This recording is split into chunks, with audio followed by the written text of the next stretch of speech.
Hello friends, last वाला video में हमने देखा था पहला सवाल, जिसमें हम क्या कर रहे थे, द्विघात बहुपदों के शून्यक ज्ञात किया था और शून्यकों के गुणांकों के बीच की सत्यता की हमने जांच की थी। लेकिन दूसरा सवाल है कि द्विघात बहुपद ज्ञात करना है। यहाँ पर हमें उल्टा काम करना है, यानी द्विघात बहुपद ज्ञात करना है और शून्यकों का योग और गुणनफल हमें क्रमशः दिया हुआ है। तो इसको कैसे करेंगे हम देख लेते हैं। मैंने यह क्वेश्चन यहाँ पर लिख रखा है, द्विघात बहुपद ज्ञात कीजिए जिनके शून्यकों का योग तथा गुणनफल क्रमशः दिए गए हैं। ये जो दिया गया पहला पद, ये है अल्फ़ा प्लस बीटा की वैल्यू है 1/4, यानी शून्यकों का योग की वैल्यू है। और ये जो वैल्यू है ये है अल्फ़ा इंटू बीटा की वैल्यू जो -1 है, ये शून्यकों का गुणा की वैल्यू है।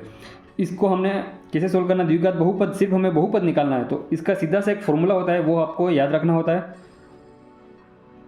द्विघात बहुपद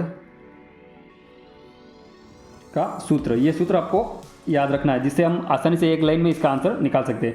सूत्र क्या है, x² माइनस कोष्टक alpha plus beta into x plus alpha into beta, ये आपका फॉर्मूला होता है और बराबर में लिखेंगे 0। इस फॉर्मूले को आपको ध्यान से याद रखना है, क्योंकि ये फॉर्मूला याद रहेगा तो आप सीधा इसमें वैल्यू पुट करके इसका आंसर निकाल सकते हैं। अब देखो, x² minus alpha plus beta की वैल्यू हमारे पास क्या, 1/4, 1/4 और x इसका मल्टीप्लाई में दे रखा है, प्लस अल्फ़ा इंटू बीटा की वैल्यू क्या है हमारे पास, -1, ये हो गया। लेकिन यहाँ पर पूरा आंसर नहीं आया, क्योंकि हमें यहाँ पे अपॉन में एक संख्या ये नहीं रखनी है।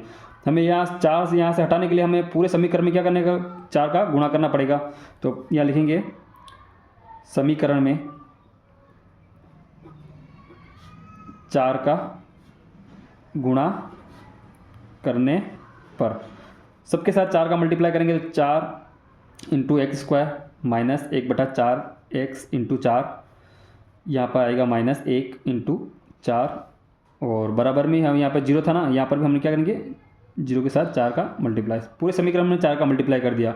तो अब देखो क्या बन गया, यहाँ पे 4x², इस 4 से 4 कट जाएगा तो माइनस का x और ये हो गया -4 बराबर 0 का इससे मल्टीप्लाई 0। ये अपना आ गया द्विघात बहुपद जो हमें चाहिए था। यानी कि हमें ज़्यादा कुछ नहीं करना, ये फॉर्मूला मेन, ये फॉर्मूला आपको याद रखना है। ये फॉर्मूला अगर आपको याद हो गया तो आप क्या करेंगे, शून्यकों का योग यहाँ पे पुट करेंगे और शून्यकों का गुणा यहाँ पर पुट करके हम डायरेक्ट सीधा आंसर निकाल सकते हैं। धन्यवाद।